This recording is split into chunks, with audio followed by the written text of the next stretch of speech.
प्रधानमंत्री नरेंद्र मोदी ने बिहार से की गरीब कल्याण रोजगार अभियान की शुरुआत। पीएम मोदी ने 6 राज्यों में लौटे मजदूरों के लिए योजना की शुरू। कहा, गांवों के कोरोना से लड़ने के तरीके से शहरों को मिली सीख। पूर्वी लद्दाख में चीन के साथ जारी तनाव और शहीदों के मुद्दे पर हुई ऑल पार्टी मीटिंग। महाराष्ट्र के सीएम उद्धव ठाकरे ने पीएम से कहा, भारत मजबूत है, मजबूर नहीं। हमारी सरकार की क्षमता है दुश्मन की आंखें निकालकर हाथ में दे देना। दिल्ली के मुख्यमंत्री अरविंद केजरीवाल ने एलजी अनिल बैजल के क्वारंटीन पर दिए गए आदेश का किया विरोध। डीडीएमए की बैठक में केजरीवाल ने पूछा, दिल्ली के लिए अलग नियम क्यों? क्वारंटीन सेंटर पर डॉक्टर नर्स कहां से आएंगे? उत्तर प्रदेश की बस पॉलिटिक्स में श्रमिकों की वापसी को लेकर हाईकोर्ट ने सरकार के काम को सराहा। कहा, महामारी के समय अपने हितों के तहत कार्य न करे राजनीतिक दल। मध्य प्रदेश के सीएम शिवराज सिंह चौहान की अपील, बोले चीन को पहुंचाए आर्थिक चोट, नहीं खरीदे मेड इन चाइना सामान। मध्य प्रदेश के सियासत, बीजेपी के पूर्व प्रदेश अध्यक्ष राकेश सिंह बोले, ग्वालियर चंबल ही नहीं पूरे प्रदेश में भाजपा ज्योतिरादित्य सिंधिया का उपयोग करेगी। राकेश सिंह ने उपचुनाव में 24 सीटें जीतने का भी किया दावा। राजस्थान में राज्यसभा चुनाव में जीत के बाद सीएम गहलोत ने दिए 2 मैसेज। पहला, कुशल नेतृत्व, दूसरा, वफादारों के लिए दरवाजे खुले रहेंगे। छत्तीसगढ़ के मुख्यमंत्री भूपेश बघेल ने निवास कार्यालय परियोजना का किया शुभारंभ। स्कूल, अस्पताल, राशन दुकानें, सरकारी कार्यालय से जुड़ेंगे सड़क मार्ग।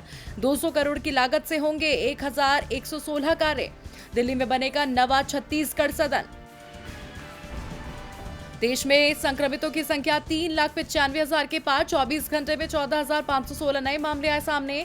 कोरोना से जान गंवाने वालों की संख्या 12,948। अब तक ठीक होने वाले लोगों का कुल आंकड़ा 2,31,831 के पार। पंजाब में लॉकडाउन 5 का 20वां दिन। वीकेंड लॉकडाउन के दूसरे चरण में बाजार और मॉल्स बंद। अंतरजिला और अंतर्राज्यीय बस सेवाएं भी नहीं चली।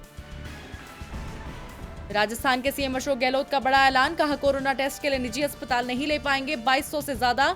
सीएम ने इलाज की दरें भी की तय। भारतीय सेना द्वारा की गई कार्रवाई के बाद बौखलाया पाकिस्तान। पाकिस्तान की तरफ से लगातार भारतीय सीमा की रेकी करने का हो रहा है प्रयास। बॉर्डर पर बीएसएफ ने मार गिराया पाकिस्तान का ड्रोन। हो रही थी हथियार की तस्करी।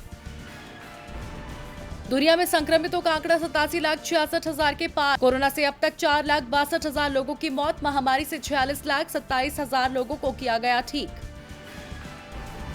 चीन से तनाव के बीच अमेरिका ने भारत को दिए अपने रवैये में नरमी के संकेत। भारत को जीएसपी में फिर से शामिल करने पर हो रही है बात। जून 2019 में अमेरिका ने भारत को जीएसपी से किया था बाहर। देश में चीनी प्रोडक्ट्स बॉयकॉट करने की मुहिम हुई तेज। माइक्रोमैक्स, लावा, कार्बन, इंटेक्स जैसे इंडियन ब्रांड्स वापसी को तैयार। चीनी प्रोडक्ट्स के विरोध का फायदा मिलने की उम्मीद। भारत में clean and clear fairness products की बिक्री बंद करेगी जॉनसन एंड जॉनसन। नस्लीय असमानता पर सामाजिक दबाव बढ़ने के चलते कंपनी ने लिया फैसला। अमेरिका की हेल्थ केयर कंपनी है Johnson and Johnson. BCCI IPL के स्पॉन्सर्स का करेगा रिव्यू। बोर्ड ने ट्वीट कर कहा, चीनी सेना के साथ लद्दाख में हुए हिंसक झड़प में हमारे जवानों ने दी शहादत। इसे ध्यान में रखते हुए आईपीएल की गवर्निंग काउंसिल ने अगले हफ्ते लीग के स्पॉन्सरशिप डील के रिव्यू के लिए बुलाई है जरूरी मीटिंग। टाइटल स्पॉन्सर चीन की वीवो हर साल देती है 440 करोड़ रुपए। लॉकडाउन के बावजूद स्पोर्ट्स के खिलाड़ियों की कमाई पर नहीं पड़ा कोई असर। सबसे ज्यादा कमाई करने वाले टॉप 25 में 15 साल के खिलाड़ी समेत 5 टीनेजर। सभी चैंपियंस की औसत उम्र 24 साल। अमिताभ बच्चन की प्रेरक पोस्ट बिग बी ने साझा की पिता की सीख। लिखा, मन का हो तो अच्छा, मन का ना हो तो ज्यादा अच्छा। हैंडराइटिंग ने खोले सुशांत सिंह राजपूत के स्वभाव के राज। एक्सपर्ट बोले, भाग्य ने उनका बहुत साथ दिया लेकिन व्यक्तित्व ने उनका साथ कम दिया।